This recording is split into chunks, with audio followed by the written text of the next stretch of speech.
하나님께서 가나안 땅을 아브라함에게 하셨습니다.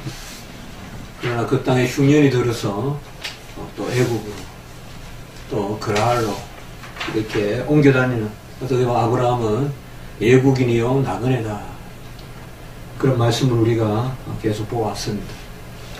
그나마 하나님께서 이제 이삭을 낳고 또 위로하셔서 브엘세바에서 여호와의 이름을 부르며 또 제사를 드리고 예배를 드리면서 약 한 20여년간 이렇게 살게 하셨습니다. 그리고 이제 다시 이 가나안으로 돌아오게 되는데, 우리가 그 구체적인 하나님의 승리는 알 수가 없지만 이제 이곳에서 아내 사라가 죽게 됩니다. 우리가 정착하는 사람들은 땅에 대한 그런 더 미련이 있고 하지만은, 이렇게 옮겨 다니는 사람들은 사람들이 또 그만큼 더 기묘한 것이죠. 사실은 어느 곳에 머물러 살지 않기 때문에 같이 이렇게 어울려 다니기 때문에 사람이 중요한 거죠. 그래서 목축하고 유목하고 이런 사람들이 단결이 잘 된단 말이에요. 왜냐하면 어떤 틀에 자리를 잡고 이게 내 터다 이게 네 터다 하는 것이 아니라 계속 사람과 더불어 살기 때문에 사람들을 친하게 지내고, 그래서 징기스칸이나 또 스키타인이나 목축하는 사람들이 보면 아주 광범위하게 소수지만은 영향을 딱 그냥 일치단결해가지고 그렇게 흥황하는 그런 모습도 볼 수가 있습니다. 특별히 아브라함에게 이 사라는 각별했을 것입니다. 물론 군데군데 조금 갈등도 있었지만은 기본적으로 사라는 믿음으로 남편에게 의지하고 순종하고 또 함께 하나님의 나라의 일을 이루어 갔습니다. 일찍 부림이 그런 어려움도 있었지만은 아브라함의 하나님의 길을 가는 데 있어서 결코 장애로 등장하지 않습니다. 그래서 앞을 알지 못하고 이렇게 아브라함이 가는데, 그래서 우리 히브리서 11장은 아브라함만 믿음이 있다 하지 않고 아브라함과 사라가 믿음이 있다 이렇게 보는 것입니다. 그러니까 부부를 열거해서 히브리서 11장이 말하는 경우가 없는데, 여기에서 보면 아브라함과 사라가 함께 하나님 앞에 부부가 칭찬을 받는 그런 것을 우리가 한번 생각을 해볼 수 있지 않겠느냐. 그래서 크게는 어렵고 힘들고 인생의 그런 우여곡절이 많지 않겠습니까? 오직 그 여자의 일생의 연한을 이렇게 쓴 곳이 23장의 1절밖에 없습니다. 사라가 127세를 살았다. 굳이 이렇게 주로 남자들 중심으로 몇 살을 살고 이렇게 계속 내려오는 조건데, 사라는 이렇게 나이를 언급했는데, 이런 나이를 언급한 것은 뭐 여러 가지 의미가 있겠지만 우리에게 비춰지는 그런 것은 한번 주의 백성들이 사라의 인생도 한번 되돌아봐야 될 그런 필요가 있지 않느냐. 어쨌든 이 사라의 죽음은 아브라함에게 많은 그런 상실감을 가져왔을 것입니다. 어떻게 보면 부부가 이렇게 하나가 먼저 상처한다든지 이러면 이제 많이 늙죠. 마음이 힘들어지고 하는데, 바로 아브라함은 그런 가정에 있는 것입니다. 이제 사라가 죽어서 묻혀야 되는데 어디서 죽었느냐? 헤브론 땅 기럇 아르바에서 죽었다라고 이렇게 이야기하고 있습니다. 헤브론은 역사상 우리가 가장 많이 헤브론의 열에게 기억되는 것은 다윗이 사실상 헤브론에서 국가를 형성하죠. 그리고 예루살렘으로 국가를 옮기게 되죠.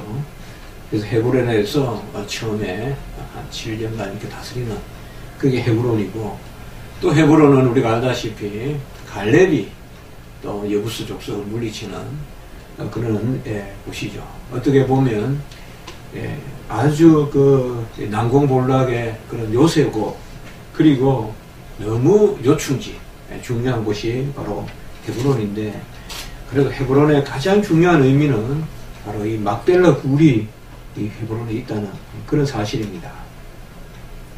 그래서 여기에 이제 헤브론의 그 안에 사라를 이렇게 장사 지내고자 합니다. 저도 그 이스라엘에 갔을 때 페트라라는 도시가 있습니다. 그 에돔 족속이거든요. 페트라니까 이제 돌 뭐 그런 뜻인데, 그곳에 가보니까 특별히 이제 그 예루살렘이나 뭐 베들레헴 이런 데 갔을 때는 볼 수가 없었고, 뭐 솔로몬의 굴이라고 해서 지하 동굴 그건 가봤는데 그거는 뭐 관광지지 성경적으로 그렇게 중요한 곳은 아닌 것 같고요. 그런데 그 에돔 족속들이 살던 곳에 가보니까 동굴에 그런 이제 무덤 형태가 있더라고요. 그 보니까 정말 그냥 동굴에 많은 장식도 해놨고 군데군데 이렇게 있어가지고 사람들이 조금 뭐 우리가 여기가 동굴이라면 정말 저 이태원 그 해밀턴 호텔 정도에는 마을이 있고 뭐 그런 식이에요. 그래서 거기 이제 이렇게 시체를 매장하고 그렇게 하는 그런 곳입니다. 그래서 사실은 이 아브라함에게는 이 땅이 없잖아요. 이 아브라함은 아직은 소유가 없어요. 언약만 있지 아직까지 땅은 없어요. 이 땅은 전부 헷 족속 땅이고 또 각각 가나안 족속들의 땅이란 말이에요. 저쪽에 가면 블레셋 족속이 있고 또 내려가면 애굽이 있고 전부 다 아브라함이 닥치는 이 상황들은 아직까지 아브라함의 땅이 아닌데 아브라함은 지금 믿음의 눈으로 바라보는 것입니다. 한 사람이 죽어서 아무리 사랑하는 아내지만 굳이 이렇게 땅을 구해야 될 그런 필요가 있겠는가. 물론 시체를 그냥 노상에 버릴 수는 없겠지만은 그래도 여기에 보면 어떤 단순히 그 묘실을 마련해서 그 아내를 그곳에 이렇게 안치하는 그거 이상의 그런 의미가 있거든요. 그래서 우리가 몇 가지 한번 생각을 해볼 수가 있습니다. 구태여 아브라함이 어떻게 보면 여기에는 우리가 큰 어떤 그런 예표를 볼 수가 있어요. 드디어 아브라함에게 소유가 생긴다. 그 18절에 보면 아브라함의 소유로 확정됐다. 이게 바로 이제 기업으로 확정됐다는 거예요. 이 소유가 기업의 의미거든요. 아브라함의 기업이 사실은 이제 앞으로 가나안 땅을 다 주실 것인데, 근데 이거 참 예표가 되는 거예요. 예표가 되는 거예요. 사실은 아브라함의 지금 언약은 뭐예요? 지시할 땅을 다 주신다는 거거든요.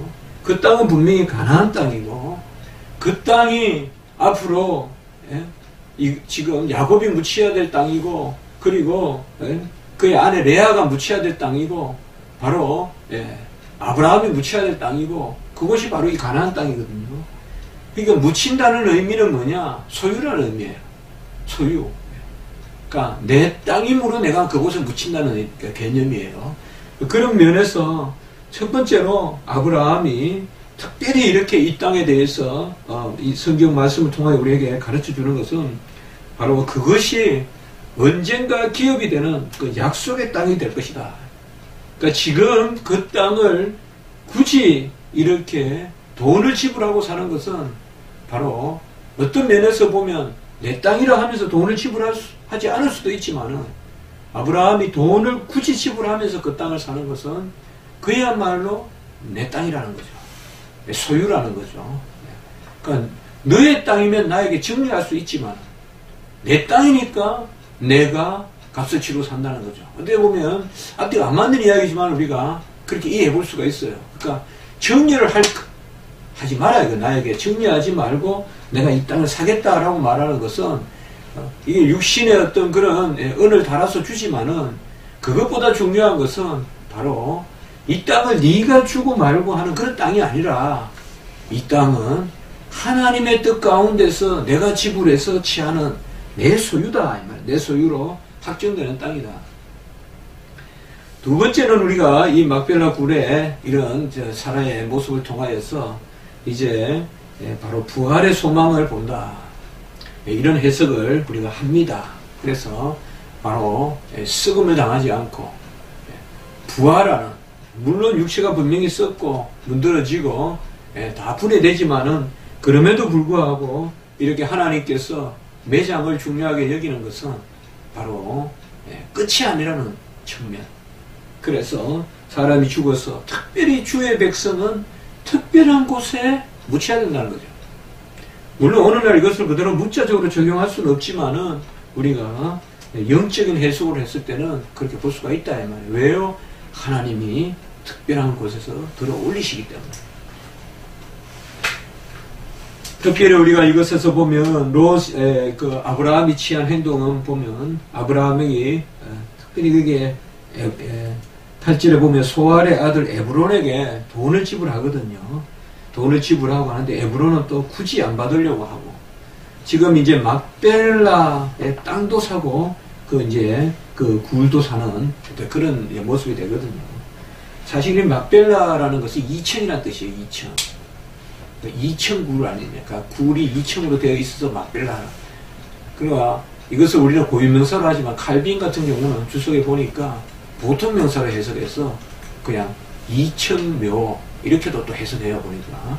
그러나 대체로 막벨라는 우리가 고유명사로 해서 2층 굴 이렇게 해석하지 않고 막벨라는 본래 2층이라는 뜻인데 바로 막벨라 고유명사로 막벨라 굴을 이렇게 삽니다. 아브라함이 개인적으로 보면 룻에게도 보면 참 아브라함이 마음이 보면 네가 좌하면 뭐 난 우하고 네가 우하면 내가 좌하겠다. 이 아브라함의 재물관이라고 할까요? 아브라함은 좀 그런 데서 자유롭죠. 또 소돔왕을 물리치고 전리품을 취해왔을 때 아브라함은 절대 안 받죠. 그 대신에 병사들이 옮기면서 먹었던 것 이런 것은 내가 돈을 낼 수 없다. 왜요? 그들이 땀을 흘리고 전쟁을 했는데 그것까지 내가 지불을 할 수는 없고 병사들이 먹고 마신 것 이런 것은 내가 그것은 뭐 쓴 게 있으면 너희들이 부담해야 되지만은 전리품은 내가 취하지 않겠다. 근데 오늘 여기에 보면 또 아브라함이 이렇게 굳이 돈을 계산하는 이런 모습들을 우리가 볼 수가 있습니다. 뭐 여러 가지로 아브라함의 성품이 그렇다. 이것은 너무 우리가 성경을 너무 약하게 읽는 것 같고 아까 잠깐 나누었듯이 바로 이 땅이 근본적으로 소유가 확정됐다는 18절을 봤을 때는 이 땅이 결국은 아브라함의 땅이고 아브라함에게 이반 족속이 주거나 받거나 하는 그런 그래서 구걸하지 마라. 하나님이 주시는 땅이다. 하나님이 주시는 것이니까 내가 주는 은금으로 아브라함이 가지고 있는 이 은 400세겔도 다 애굽에서 가지고 나온 것이고 다 하나님 주신 거 아니에요. 내가 주는 은금으로 내가 줄 땅을 네가 취하라. 결국 내가 주는 거다. 은금도 내가 주고 은도 내가 주고 가축도 내가 주고 그리고 이 땅도 내가 준다. 너무 이방에게 이렇게 하지 마라 하는 그런 말씀일 수도 있습니다. 이 막벨라 굴은 아브라함과 이삭, 리브가, 야곱, 레아가 이곳에서 묻힙니다. 우리 인생은 흙에서 와서 다 흙으로 돌아가고 적신으로 와서 적신으로 돌아간다고 욥도 고백했는데 그러나 우리 인생의 끝은 죽음이 아닌 것이죠. 우리는 영생의 삶이 그렇게 있습니다. 성경에 보면 이해 못할 부분들이 있죠. 우리가 왜 향유 옥합을 그 비싼 것을 깨뜨려서 죽음을 기념했느냐. 예수님의 죽음 그 자체가 그렇게 기념할 건 아니지 않느냐. 그러나 여인은 예수의 죽음을 기념합니다. 오늘 여기에 보면 아브라함은 또 막벨라 굴을 사서 내장지를 삼습니다. 나그네 인생길에서 이런 것들이 과연 우리에게 무슨 의미가 있겠습니까? 그러나 하나님은 분명히 이 땅의 삶을 살 때 우리에게 땅이라는 그런 거처를 주십니다. 그래서 기업이라는 개념이 있고 또 언약의 복을 이야기할 때 아브라함에게 이 땅의 복을 이야기했습니다. 오늘날 땅을 주고 사고 하는 것을 전혀 우리가 기독교적 관점에서 뭐 어떤 그런 거리낌이라든지 죄책감 이런 건 없지만은 사실은 땅은 이 지대를 놨잖아요. 지대는 경제학에서 불로소득이잖아요. 렌트는 사실은 불로소득이잖아요. 그래서 땅에 대한 그런 많은 이론들이 있어 왔잖아요. 19세기에도 있고. 그런 이야기도 우리가 뭐 한국에도 뭐 대장간이나 이런 데서 박철수 목사님이나 이런 분들이 토지 공개념 이런 걸 많이 강조하잖아요. 너무 우리가 정치적으로 봤을 때는 좀 안 된다 이야기하지만 그래도 기본적으로 땅은 하나님이 주신 것이죠. 땅은 하나님이 주신 것이기 때문에 어떻게 보면 내가 다 취함으로 지금 갈 데 없이 길에서 헤매는 사람이 있다는 것은 이것은 어떻게 보면 모순이죠. 나는 넓은 곳에 거하고 어떤 사람은 한 평 땅이 없어서 처마 밑에 앉아서 있다는 거예요. 이 부분에 대해서는 한 번은 생각해 봐야 돼요. 하늘 아래 인생에 생명을 주시고 영혼을 창조하신 모태에서 일반 원청으로 모든 사람을 지었다면 그 사람들이 등붙일 땅도 하나님이 주신 거거든. 그렇기 때문에 너무 토지 공개념이나 이런 거에서 사회주의로 공산주의로 이렇게 그런 쪽으로 보면 안 되지만 그래도 너무 토지를 사유화해서 무한 경쟁, 렌트는 우리 경제학에서 배우지만은 그 탄력성이라는 게 너무 크잖아요. 그래서 100원짜리가 100억도 됐다가 정말 그게 바로 땅 없이는 못 사니까. 그래서 조금만 아기를 가지면 경제적으로 이 렌트를 가지고 얼마든지 약한 사람들을 괴롭힐 수 있는 그런 게 바로 이 지대잖아요. 특별히 한국 사회가 너무 땅이나 이런 거 가지고 부자가 많고 그래서 막상 그 땅의 일부러 누려야 될 인생들이 누리지 못하고 단칸방에 살거나 또 2평 3평에 막 5명 6명 대문도 없는 집에 살거나 이런 것에 대해서는 우리 기독교인들도 한 번은 생각해 봐요. 한 번은 그런 것에 대해서 한번 생각은 해봐야 됩니다. 오늘 여기에 보면 어떻게 보면 인류 최초의 매매가 나옵니다. 토지 매매가. 물물교환의 형태로 토지 매매가 나오는데 우리가 보면 오늘날의 현대 자본주의 관점에서는 이게 뭐 이런 이야기가 있냐 당연히 돈 주고 사야지 이렇게 하지만은 그 당시에 토지 개념은 오히려 아브라함이 돈을 지불하고 이 땅을 얻어내는 것 사는 것은 오히려 이것은 아까 제가 말씀을 드렸듯이 예외적일 수도 있다. 돈을 주고 토지를 샀냐는 게 예외적일 수도 있다. 그저 선의로 주고받고 하는 거지 예외적일 수도 있는데 그럼 왜 이렇게 아브라함은 그랬느냐. 바로 특별히 아까도 말씀받지만은 은 400세겔 이것을 아브라함의 것으로 여기면 본문의 해석이 잘 안 됩니다. 은 400세겔 아브라함이 그 돈을 치르고 산 땅 이 하나님이 주신 돈이다 이 말이죠. 하나님이 주신 재물로 하나님의 땅을 취하니까 아브라함 편에서는 당연한 거예요. 이방의 해쪽 속의 땅이 아니고 하나님의 것으로 하나님 것을 취하기 때문에 그런 면에서는 복의 근원도 되고 참 하나님이 묘하게 이렇게 풀어가시는 거죠. 그걸 어떻게 보면 토지의 매매나 이런 것들은 뭔가 이렇게 단순히 어떤 젖을 사고 파는 그런 것과는 좀 다른 측면이 있습니다. 그래서 아까 우리가 나눴지만 특별히 토지 매매나 이런 것으로 너무 이렇게 뭐 미국 경제도 그렇고 모계지나 이런 거 다 그런 데서 그냥 난리가 나고 하는데 이런 것들은 너무 무한히 이렇게 경쟁할 것이 아니라 좀 공개념으로 이렇게 접근할 필요가 있다. 자, 오늘 말씀의 결론은 바로 그런 것입니다. 하나님께서 우리에게 땅을 주시는데 그 땅 가운데서 그 땅이라는 것은 우리의 생명이 영원하듯이 하나님께서 우리에게 이 땅에 거처를 주시고 그의 백성들에게 거처를 주시는 그래서 하늘도 하늘에 속한 것이고 땅도 하늘에 속한 것 그래서 다 맡기고 특별히 인생에 연한이 있지만은 영 죽어 없어지는 것이 아니라 하나님 앞에 부활을 소망하면서 기다리는, 그러니까 무덤이 그저 눈물의 틈만이 아니다, 슬픔의 틈만이 아니라 무덤은 바로 부활을 기다리는 곳이다. 이런 것을 오늘 말씀을 통해서 우리가 배울 수 있겠습니다. 한번 기도드리겠습니다.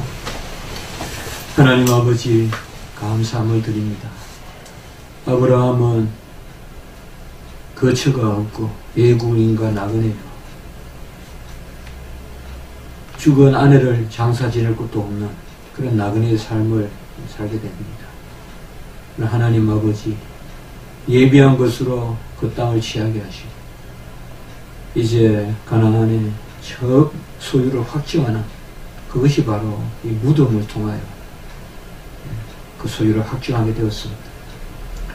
우리도 예수 그리스도의 그 무덤이, 아리마다 요셉의 그 무덤이 우리의 부활의 터가 되는 것이고 우리에게 정말 참 소유가 되는 그 자리인 줄 믿습니다. 하나님 아버지, 우리가 항상 나그네의 삶을 살아갈 때 이런 상실의 아픔도 있지만 하나님께서 새롭게 세우시는 그 부활의 은혜를 저희들이 노래할 수 있도록 도와주시고, 특별히 토지에 관하여 하나님께서는 인생을 지으실 때 공기를 나누어 주시듯이 땅도 나누어 주시는 분이신 줄 믿습니다.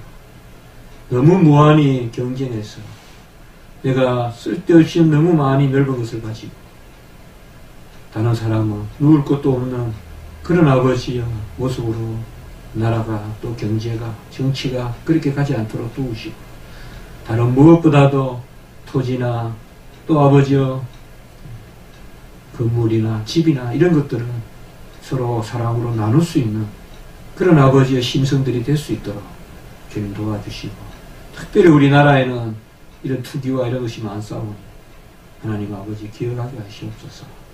땅도 하나님께 속한 것이요, 하늘도 하나님께 속한 것이요, 공기도 하나님께 속한 것이요, 하나님께서 일반은 총적으로 주신 것인 것을 우리가 나누고, 너무 무한히 경쟁하고 너무 무한히 아버지의 죄의 그 열매 약육강식으로 아버지가 내 실력을 내세우고 내가 경쟁에서 이겼다고 해서 너무 아버지여 연약한 사람들을 업신여기고 짓밟는 그런 아버지 무한 경쟁의 그런 시대가 되지 않도록 주님 도와주시고, 가진 자는 연약한 자에게 나누어 주고 연약한 자의 그 땀이 가진 자의 열매라는 것도 기억하게 하시고, 그래서 함께 나누는 그런 일이 있게 도와주시옵소서.